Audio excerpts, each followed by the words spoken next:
네, 지금부터 제11회 국무회의를 시작하겠습니다.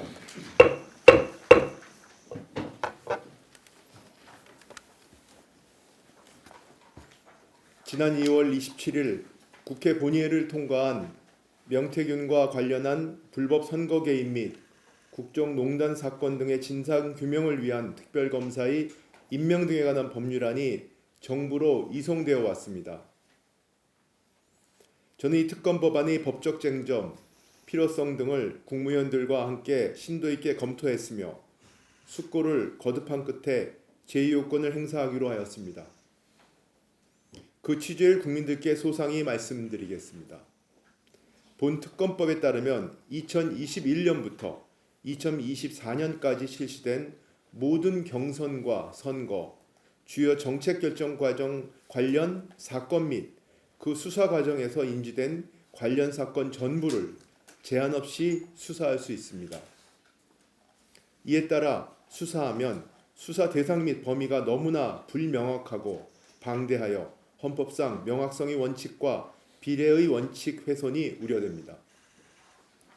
또한 본 특검법에는 기존의 어떠한 특검법 안에도 전례가 없는 특검 수사기간 동안 공소시효가 정지되는 규정과 특별검사의 직무 범위에 이미 진행 중인 재판의 공소유지 권한이 포함되어 있습니다.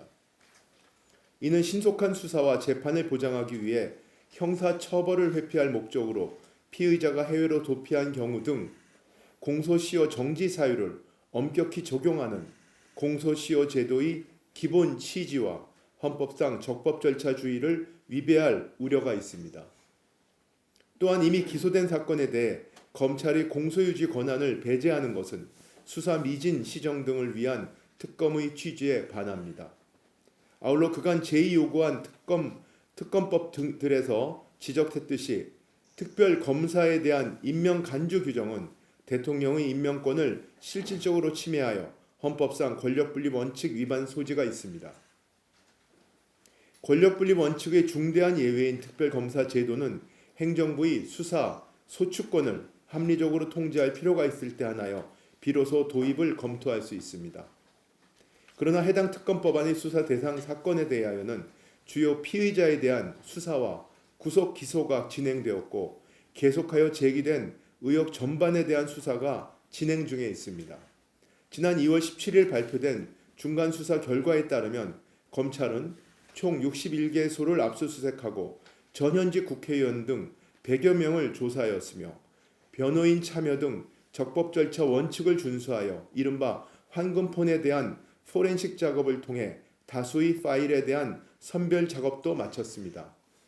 이와 같이 검찰의 수사가 가속화되고 있는 상황에서 특검을 도입하는 것은 특별검사제도의 취지에 부합하지 않습니다. 지금까지 국민들께 말씀드린 것처럼 명태균 특검법안은 그 위헌성이 상당하고 형사법 체계의 근간을 훼손할 수 있습니다. 이에 헌법수호의 막중한 책무가 있는 권한대행으로서 제2요구권 행사가 불가피합니다. 검찰에도 강력히 촉구합니다. 검찰은 명태균 관련 수사 상황에 대한 적지 않은 국민들의 우려를 엄중하게 받아들여야 합니다. 이번 수사에 검찰의 명운을 걸고 어떠한 성역도 없이 관련 의혹들을 신속하고 공정하게 수사하여 실체적 진실을 명확히 밝혀주시기 바랍니다. 오는 4월 2일에는 부산광역시 교육감과 기초자치단체장 등 전국 23개 선거구에서 재보궐선거가 실시될 예정입니다. 최근 선거 관리에 대해 우려하는 국민들이 있습니다. 투명하고 공정한 선거는 자유민주주의의 꽃으로서 국민의 의사를 정치적 과정에 반영하는 가장 소중하고 핵심적인 수단입니다. 행안부 등 관계부처에서는 선거관리위원회와 긴밀히 협력하여 그 어느 때보다 투명하고 공정한 선거 관리에 최선을 다해 주시기 바랍니다.